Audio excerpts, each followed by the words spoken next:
On reprend donc.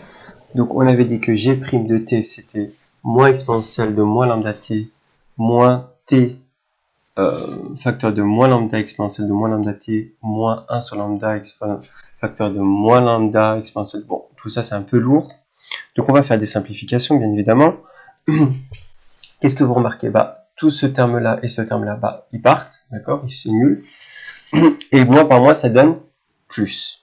Bon, qu'est-ce qu'il nous reste? Il nous reste moins exponentielle de moins lambda t, ce terme-là, plus, je mets juste le t après le lambda t exponentielle de moins lambda t, et plus exponentielle de moins lambda t. On remarque aussi que ça se simplifie, et il nous reste finalement lambda t exponentielle de moins lambda t.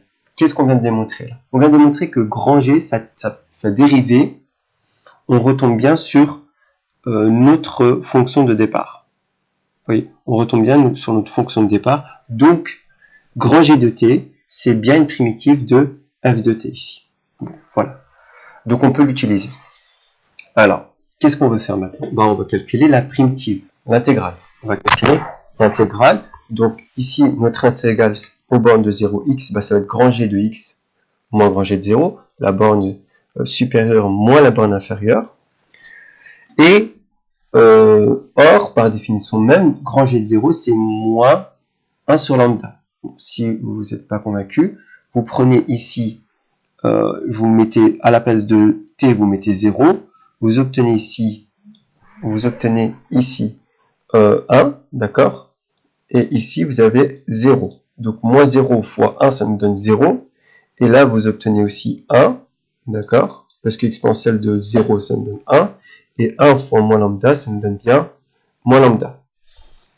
Donc, g de 0, ça nous donne moins 1 sur lambda, par définition de g.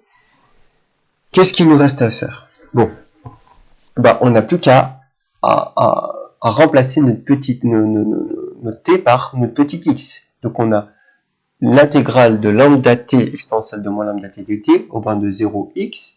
Donc, c'est la borne supérieure. Ici, vous avez toute la borne supérieure. On prend la même grand G de t. D'accord? Et on remplace notre petit t par x. Tout simplement. D'accord?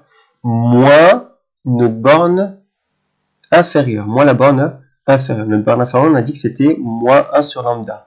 Mais moins, ça nous donne plus. C'est pour ça qu'ici, il y a un plus. Ça, c'est la borne inférieure. Moins par moins, ça nous donne plus. Et là, l'idée, c'est qu'on va chercher sa limite en plus l'infini. Alors, qu'est-ce qu'on va faire?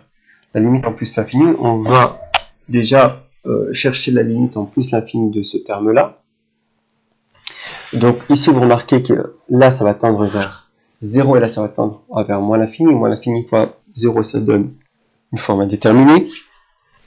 Donc, qu'est-ce qu'on va faire? On va faire une petite pirouette, si vous voulez, une pirouette mathématique, où en fait, on va, déjà, dans un premier temps, on va changer on va le mettre au dénominateur, ce terme-là, mais attention, il faut bien changer sa puissance. Donc, ça va se transformer en exponentielle de lambda x, d'accord?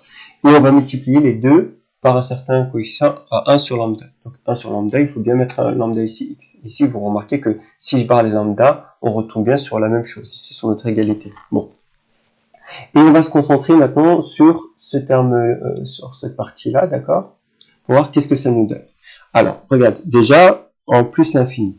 En plus l'infini de ce terme-là, bah, c'est forcément plus l'infini. Donc, lambda fois un nombre fois le plus l'infini, ça me donne plus l'infini. Parce que lambda est positif, d'accord? Par définition même, on l'avait dit dès le départ, qui était forcément strictement supérieur à 0.